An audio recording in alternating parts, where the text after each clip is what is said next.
KPK news से मैं हूं आदम खान कुंडी। इस वक्त मैं मौजूद हूं DPO ऑफिस टांक में। यहां पर नौ तैनात होने वाले DPO साहब अब्दुल सलाम खालिद से मुलाकात करते हैं और उससे टांक के सूरत हाल पर बात करते हैं। आइए चलते हैं। मैं मौजूद हूं नौ तैनात होने वाले DPO अब्दुल सलाम खालिद साहब के साथ। आइए उनसे बात करते हैं टांक के हवाले से। सर, टांक आप आएँ, आपको खुशामदीद कहते हैं, लेकिन टांक में बहुत ज़्यादा मसाइल हैं, ख़ासकर चोरी के मसाइल हैं। यहाँ पर डकैतियों के भी हैं, कत्ल गारत भी है, यहाँ पर दहशत गर्दी भी है, पत्ताखोरी भी है।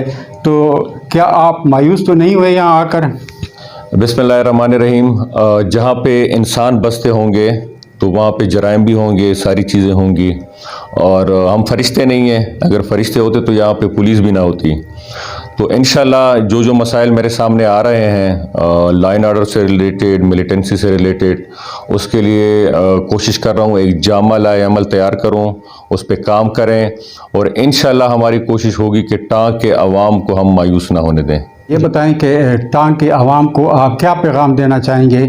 यही एक रिक्वेस्ट है कि अपना ख्याल रखें और अपने गिरद नवा में जितने आपको मशकूक लोग, मशकूक चीज़ें नज़र आएँ तो टाइमली पुलिस को रिपोर्ट किया करें।